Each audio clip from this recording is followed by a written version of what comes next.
Hi, welcome to another property analysis video, and today we're going to talk about Vela Bay. And today's setup is a little bit special because this is actually a video that I'm trying to rush out to talk about Vela. So if you're watching this video, I think the first thing is that you are already considering whether to buy Vela Bay. So I'm not going to talk about why you should buy Vela Bay, but rather, right, my concerns I have with Vela Bay of how you're going to exit Vela Bay if you are really looking to buy Vela Bay. The main two concerns that I have is actually the first one, a concern of oversupply. Why? Because there's going to be 10,000 homes that's going to come up, out of which 3,000 of it is going to be private. So Vela Bay only consists of about 500 units. Then of course, there's going to be 7,000 HDB. Then the HDB also will be a concern because if you're looking for the demand to come from HDB, this will definitely take some time. And I'll share more later.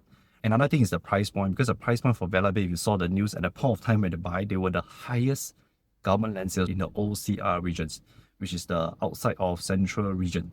So this might be a concern in terms of price point. Like if you're getting something so high, like how are you going to exit in the future? Before we go and dive deep into details of this, I'm just going to give you a little bit of introduction about Vela Bay. So Vela Bay, as mentioned, has 515 units. The expected vacant possession is in December 2031. Car park lots is about half of it, 254 to be exact. And why is that? Because this is actually a car-lite zone. So the highlight for Vela Bay would actually be the sea view. 52% of it will have the sea view, but 72% will be sea facing. And out of which there is actually two blocks, block 1 and block 3, right? And the highest story they can go up to is level 31. This will be the sea facing as well as sea view. So what's the difference? In order to get a sea view, the safest you should go is actually level 11 and above. Doesn't mean you get a sea facing, you 100% get a sea view. So level 11 and above likely will be fairly safe. Then the blue color indicated, right, will all be the sea view. The one that is actually in red, these are the ones that will not get a sea view. Right, so I think Vela Bay, they built it in a very unique position, is that they built it into a V shape so that the blocks behind also can get some form of a sea view. It consists of one bed plus study all the way to penthouses, and this will be the site map together with the tennis court and the swimming pool, and it's just next to the Bayshore MRT. So this will be another unique selling point for Vela Bay itself. Okay, then this will be the transformation around the area, and the location again is along East Coast and it's just next to the Bayshore MRT station. So other transformation wise, there's going to be BTOs that's going to come up, then there's going to be an integrated transport hub over there. So this integrated transport hub is actually integrated residential also. So this one, the bid is being open, but we're not sure when it's going to be bid, when the development is going to come up. But this one likely, right, will be a potential competitor with Vela Bay. Right, they got 1,280 units and it's integrated. And we're going to talk about the competition at these integrated development. So the Bayshore MRT, right, will link you all the way to Orchard. Then if you head up, right, it will link you to the downtown line as well. These are the other amenities surrounding. You do have a new school coming up, and one of the largest Safra is going to come up. And Temasek Primary School will be within 1 kilometer. Of course, there's going to be an interchange as well as a shopping mall nearby, which is the integrated. The first main concern is oversupply. There's going to be 3,000 new launches that's going to come up, including Vela Bay, for private developments. But of course, there's 7,000 HDB. Right, so I think a lot of them, or a lot of your viewers will be thinking like, say, hey, but the demand will come from the HDB ma.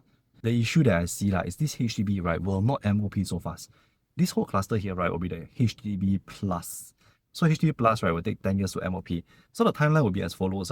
The first BTO launch for the Bayshore area is in October 2024, after which probably they'll begin collecting keys somewhere in 2028 to 2029.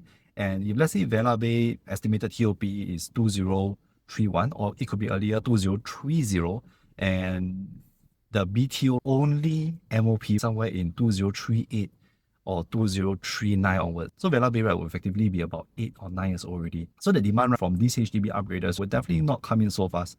For those looking, let's say for example, to buy Vela Bay and to sell within the next 3 or 4 years, and looking for people to buy for own stay, which is HDB upgraded, might take a while. It will not be a short-term investment. So this is the first main concern. And on top of this, with the delay of these HDB upgraders, there's going to be more supply coming in, which is the integrated that just now I'm talking about. So there's going to be 1,280 units again. Yeah, that's going to come in to add in to the supply. And with the unique selling point of Vela Bay next to the MRT station or linked to the MRT station, this integrated will definitely win it because you have a shopping mall downstairs and a bus interchange downstairs. In terms of amenities, definitely will be better than Vela Bay. So with all these, how can Vela Bay actually stand out? So to understand this, we take a look at the developments around this area and see what is the unique selling point or demographic of people that really will look into this development. I'm going to take these two developments, Costa as well as Bayshore as example. So Costa is actually right in front, which is next to Vela Bay, and will have sea facing now. So Bayshore will be the unit behind or the development behind. Right. So the price difference or the gap difference, if I take a 3-bedroom for Bayshore as well as Costa, right, the average price for the 3 bedrooms in terms of PSF, the gap will be 33%. The next thing on your mind will be thinking, say, hey, but this development itself is actually One is newer, one is older. Because Costa, although sea-facing, right, is a newer development at TOP in 2004, whereas, right, Bayshore is an older development, TOP back then in 1999. But the gap here is 23%, which may be justifiable, right? So if I take another development all the way in the east also, try to find an age gap, right, that is very similar next to each other. But as of now, there's no such project. But I got these two, which is very close. One is TOP in 1998, which is the East Point Green. Another one, which is Changi Rise condo, which TOP back then in 2004. So the age gap, right, is actually 6 years apart instead of Costa and Bayshore, which is 5 years apart. So with that being said, the gap price of the average three-bedroom by right should be bigger. Another reason why I take these two developments, although they are not next to each other, but the amenities surrounding them is very similar. For example, the Simi MRT station is right in between the Upper Changi in terms of distance, right, is also pretty near. Right, of course, in terms of amenities, like for example, Expo, all this, very similar. And with these two developments, right, one is in 1998, one is in 2004, the age gap, right, is 6 years apart. So the 6 years apart, right, but the difference in terms of average three-bedroom should be bigger compared to Costa and Bayshore, which is 5 years. But if you take a look, these two developments itself, the average for the three-bedroom is only about 6.25%. And one of the reasons, right, is because those that's looking to buy at East Coast, for example, Costa, right, the unique selling point of the development would actually be the sea view. So people will actually want to go and buy a development there because of the sea view. Of course, the convenience plays a part in terms of going down to East Coast, but the sea view is one of the main factors that people will actually go there to buy this development. And the next question will definitely be, but not every unit is having sea view, but how does the sea view units actually help the non-sea view units gain in terms of growth? So we take another development to have a look, which is actually Seaside Residence. So we're going to take a look at the Seaside Residence, the 2-bedroom first. So for sea view, right, will be stack 26. Then for the non-sea view, stack 12 as well as stack 14. And these are for the 2 bedrooms. So we take a look at the sea view transaction first. One of the transactions back then in April 2025, which is stack 26, is transacted at 2,500 PSF. Few months later in January, right, 2025, the non-sea view, which is stack 12, also a 2-bedder, transacted at about 2,004 PSF. So the PSF difference is about 100 PSF. When the stack for the sea view PSF increase to 2,006 PSF, back in September 2025, you can see over here, January 2026 later, the non-sea view, which is stack 14, transacted at 2005 PSF. What we can see from this is that the PSF difference will actually be 100 PSF difference compared to the sea view and non-sea view. There will definitely be a difference because the sea view will definitely create more demand for it. And people usually want to pay lesser for the non-sea view one. But the CV one will help the overall development as a whole to push up the price point. Even though there's still a gap, but overall price point will be pushed up because the CV one is actually leading. So you can see the same trend for the 3-bedroom. You can see like the CV one transacted in February 2025 at 2006 PSF, and in March on a later date, the non-CV one transacted at 2005, which is a 100 PSF gap. Then again for stack 50, which is a CV, transacted at 2006 PSF in June. Then the non-CV in August, right, transacted at 2005 PSF, which is also a 100 PSF gap. And again, a stack 9, which is a CV one, transacted at 2007 PSF. Then the stack 22, which is a partial CV one, transacted at a later date after stack 9. This is the trend that usually we see in the developments that is near to CV. So this will actually be one of the strengths for Vela Bay. But even with all this, the demand doesn't mean it will automatically increase. Now we're just only talking about the unique selling point of Vela Bay. Because the HDB upgraders will not come in so fast, then the demand also may be slow at a point of time. How to actually make a unit have a higher profit margin, right, is something we call the sweet spot. This sweet spot has been shared on the previous video, Tengah Garden Residences. If you haven't watched it yet, I'll put the link somewhere around here so you can actually have a look at the whole video analysis.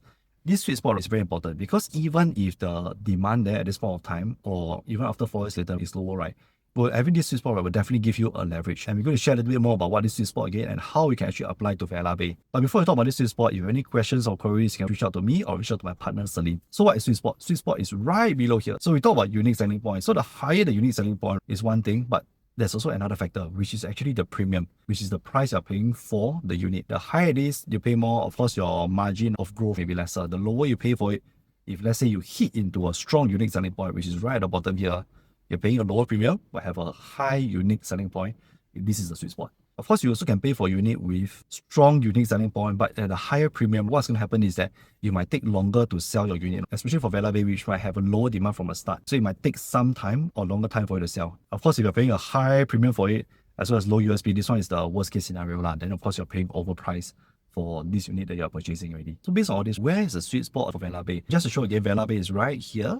next to the Bayshore MRT, and we zoom down, we'll superimpose the site map onto the master plan. This is the unit types for Vela Bay, and we talk about sea facing. So the sea facing, right, will definitely be the unique selling point. The MRT, right, location is just right here, but because this development, right, has only 2 blocks, I don't think the MRT location, right, will play a huge role. For huge development, for example, like Pinery or even Tengah Garden Residence, because development is very huge, it's all spread out. So to walk one end of the development to another end of the development to the MRT station, this one will definitely take some time. So having near the MRT is the unique selling point. But for Vela Bay, because development is small, I don't think the location to walk towards the MRT station is going to be a huge selling point. So the main selling point for this, right, would likely be only the sea view. And having the sea view units will be here, here, as well as here. So these 4 points will actually have the sea view. Of course, the inner blocks will be a partial sea view, which is block 3. So looking at this, right, likely, like for example, the 4-bedroom or 5-bedroom, the bigger unit types, the loading will be on that. Loading means that the PSF that's going to put higher, there's a very good chance that's going to be on the bigger unit types. At the same time, the facing will definitely have a higher premium. So now our objective is to find the sea facing that has the unique selling point, but at the same time, the premium, right, is lower. Likely will be these 4 stacks over here. So these 4 stacks, right, will hit the unique selling point, which is the sea view. At the same time, in terms of premium, likely also will be lower than the direct facing one, which is this view. The most premium one likely will be these 2 sea facing already. The second highest one will probably be the inner here, because down here there's a road over here, but there is a catch to it. So you get this unit over here, you can see this plot over here next to it. So this plot over here is going to build a residential, just that we don't know when it's going to be bidded or how is it going to be built. So if let's say you buy any of these 4 stacks over here, right, there's also a time duration that you should be looking at. What is this time duration, right? It's the time duration to let go of the unit. Because if this development over here, you never know what they build block over here. So part of it, your view would actually be blocked already. So as of now, of course, nothing is there. It looks very nice. So you likely can get a very good sea view. But once they start to build a development there could be a chance that another block part of your sea view. So the sea view will get narrower.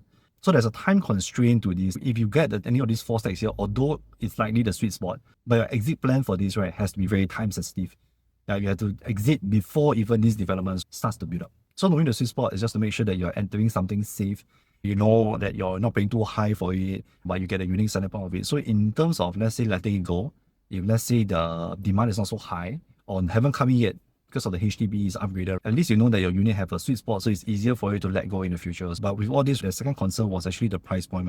Because it was the highest GLS in the OCR region, so is it really still safe to enter?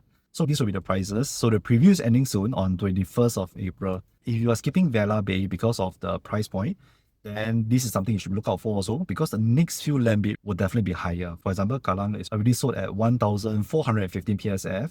Then there are others like Tanjong Ru already 1,455. Qingjian also be at land, which is in the one-off area at 1,556 PSF. But of course not in OCR, but you can see the land bid getting higher. So there's a potential chance that the next few land bid will get even higher. So why I'm showing this, right, is because even with the future bid of the integrated with 1,280 units, the land cost of it potentially could be higher than even Vela.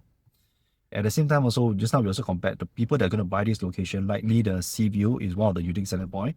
This development itself is actually behind, so likely you won't get any sea view, but definitely the amenities will be stronger than Vela Bay. But price point is something you have to take note of if you have to enter into this integrated as well. So last one, we're going to talk about floor plans. I'm going to summarize up and we share which floor plans potentially also have more unique selling points compared to the rest of the layouts. Okay, 1 bedroom, nothing much to say. So I think it's a very standard 1+ study, and there's only one place which is here, which is the sea view. Okay, and this study place is nice because I think it can be part of a storeroom as well, because 1-bedder usually we don't have enough space for storage. It's a very normal design of the 1-bedroom these days, like with a jet engine toilet over here, then open kitchen concept. But yep, so nothing much for the 1-bedder. So for the 2-bedroom itself, so there's 2 kinds. One is the 2-bedroom as well as one is the 2-bedroom premium. So 2-bedroom premium onwards will have the 2-bed, 2-bath. But the 2-bedroom itself only have 2-bed, 1-bath. So what's the difference in the layout? So you can see that the size here, 592 square feet. Basically, the layout is all very similar. It's just some small adjustments in terms of the area size. For example, the A and B, you can see that the living room size difference, right? One is 24, one is 23.9. Then where it went to? The common room. So the common room, this is 9.2, this is 9.1. The balcony size exactly the same. Then the toilet size exactly the same. So there are some just small arrangements in terms of the size, but more or less the layout is very similar. So I'm going to take C as an example because C is a little bit more unique. right? Because C, they have a tuck-in corner here for the dining area, which is nice. So you can have a designated area for the dining table, right? But other than that, the room size and even the layout is very similar, right? So you have a open kitchen concept right here. So it's all a dumbbell layout, meaning one room at each side of the living room in the middle. Then for the master bedroom, it links to the toilet. But this master bath, right, is also a Jack and Jill, so that your guests can actually use the toilet for one end and you can actually keep the privacy of the master bedroom. Other than that, I also highlighted a few things. So you see the one in green, right, I highlighted, this one will be the potential sweet spot unit. So this is something that you should look out for. At the same time, I also highlighted the Sea-View one. So why I selected these two, right, although we talk about sweet spot, buying at a lower price, but there could be a chance that your ballot number, right, is very far behind.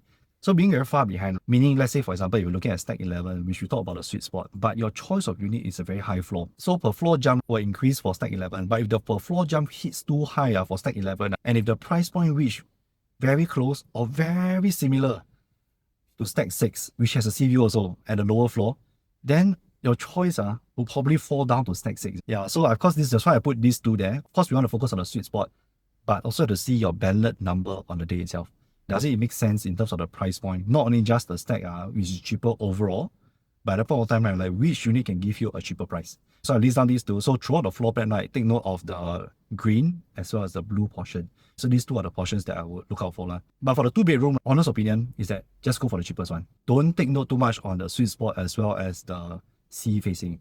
Why? Because the buyer profile of a 2-bedroom, right, is actually very different. For own stay element, there's a chance, but likely low also. For the buyers looking to buy 2-bed 1-bath, right, the profiles, likely they have some form of budget constraint, because if they have enough budget, usually people will buy at least a 2-bed 2-bath so that it's more livable.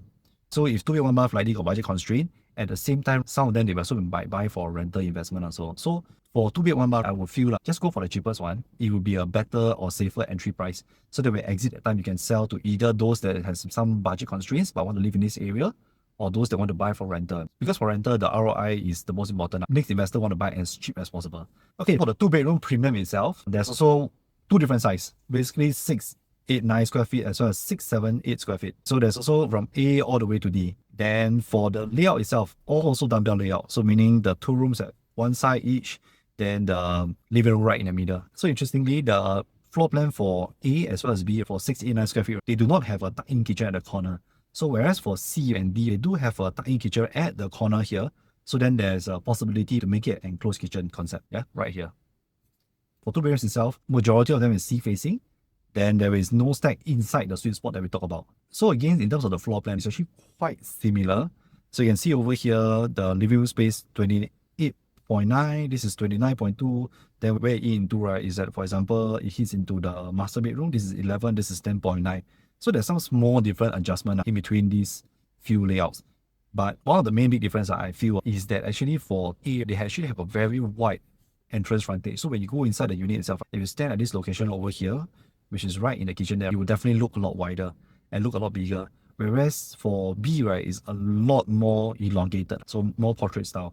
So the feeling itself for the wideness as well as space, right, A, although the same size, right, might in the future show the buyers that it has a bigger space. But in terms of price point, A would definitely be more than B, because B is actually facing behind of the development. So we'll not have any Sea-View, but A has Sea-View. So for C and D, again, the difference is actually just a small arrangement in terms of where the size goes to. So for example, the master bedroom here is 11.2, this is 10.9. The common room here is 9.1, this is 9.2. So very minor difference, like in terms of the layout, is pretty similar. I think if you start the unit, it won't really feel much of a big difference in terms of their configuration and in terms of the size of the fields.